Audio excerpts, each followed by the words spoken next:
Job లేక ఇబ్బంది పడుతున్నారా? అయితే మెడికల్ కోడింగ్ మీకు మంచి ఆప్షన్. వెంటనే కాల్ చేసి కోర్సులో జాయిన్ అవ్వండి.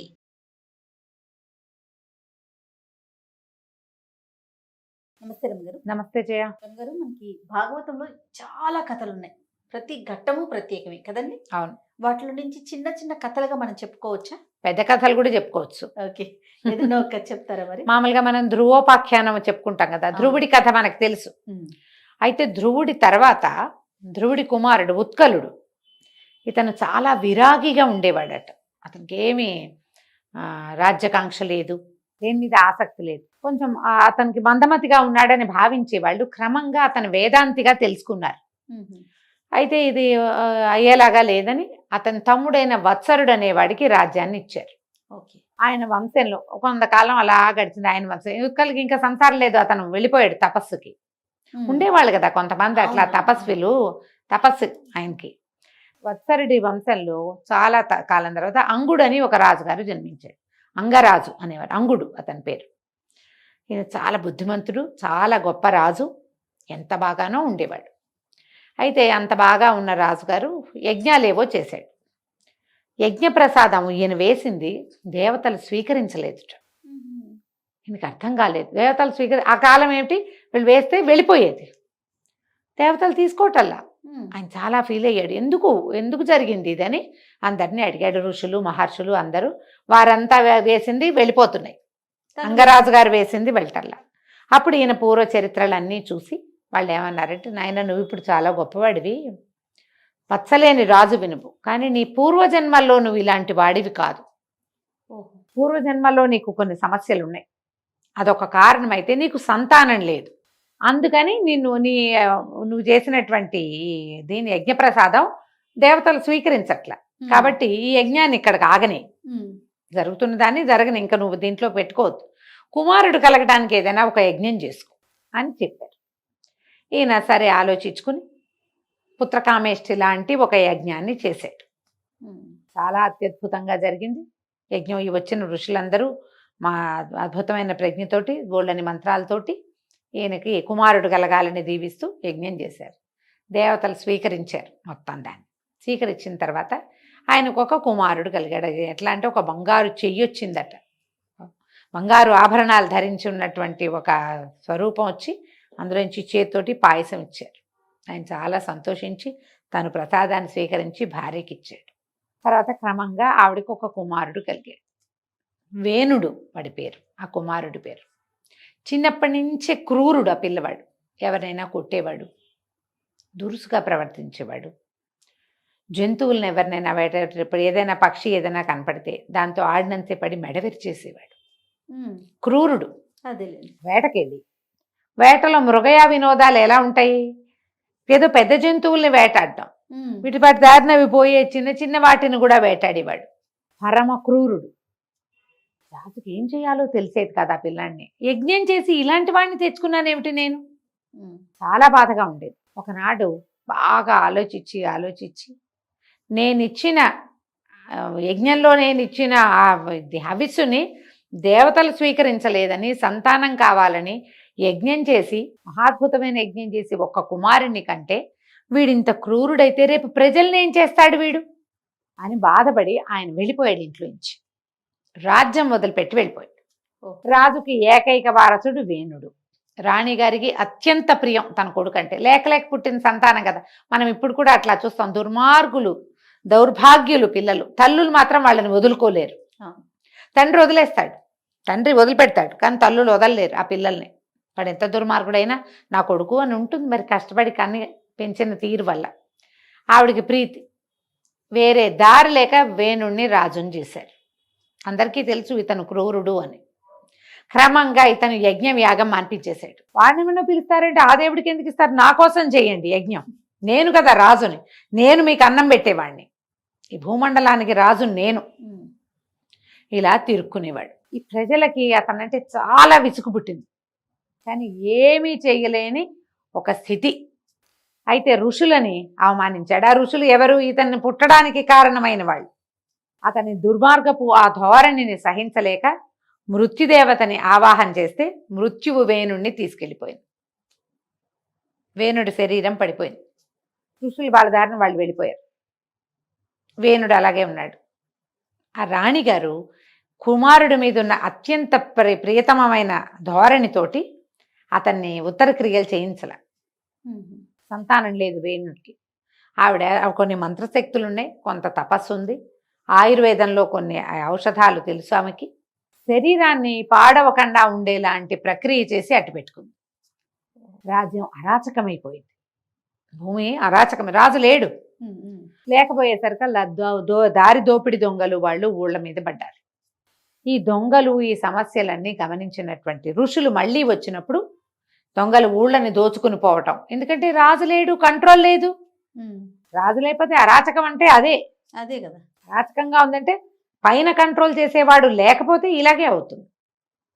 అప్పుడు ఈ ఋషులు ఏమనుకున్నారు, వేణుడి తర్వాత ఎవరికైనా రాజ్యం రావాలి. వేణుడికి సంతానం లేదు.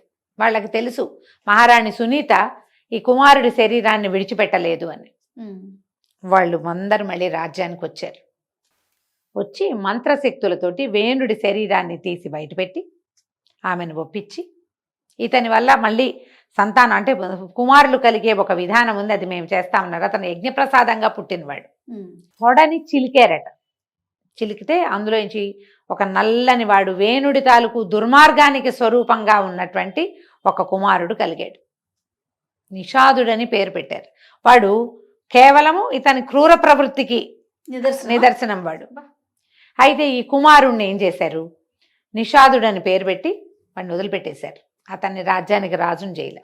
అతని వంశం వాళ్ళే నిషాదులు, బోయలు వాళ్ళు బహుశా అయ్యుండొచ్చు. నిషాదులు అంటే తెలుగులో అర్థం బోయలు అని. క్రూర ప్రవృత్తి కలిగిన వాళ్ళు అప్పుడు ఉండేది. ఇప్పుడేమున్నారో మనకు అవంతా తెలియదు. ఇప్పుడు మారిపోయింది కదా సమాజం. ఇది కృతయుగం నాటి కథ కదా. నిషాదుడిని వదిలిపెట్టి తర్వాత అతని కుడి ఎడమ భుజాలు మధించారట. ఒక భుజంలో నుంచి ఒక కుమారుడు, రెండవ భుజంలో నుంచి ఒక కుమార్తె జన్మించారు. అప్పుడు ఒకళ్ళు నారాయణ స్వరూపము, నారాయణాంశతో జన్మించాడు. ఇతను ఎట్లా పుట్టాడు, యజ్ఞప్రసాదంగా పుట్టినవాడు. అతనికి క్రూర ప్రవృత్తి ఎందుకుందో, అతని కర్మానుభవం ఏమిటో, తండ్రి యొక్క కర్మానుభవం ఏమిటో, ఆ రాజ్యంతా రాజ్యలక్ష్మి యొక్క కర్మానుభవం వల్ల ఇట్లా క్రూరుడైన రాజు వచ్చాడు.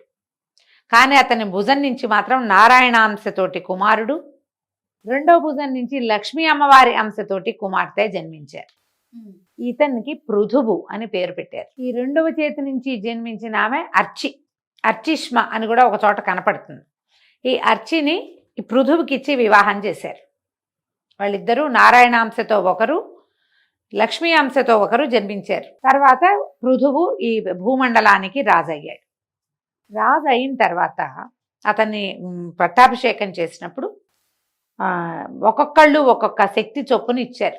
ఇంద్రుడు, వరుణుడు, ఇట్లా అష్టదిక్పాలకులు అందరూ, దేవతలందరూ ఎన్నో రకాల ఆయుధాలని, ఆభరణాలని ఎన్ని విధాలో ఇచ్చి నారాయణాంశతో జన్మించాడు.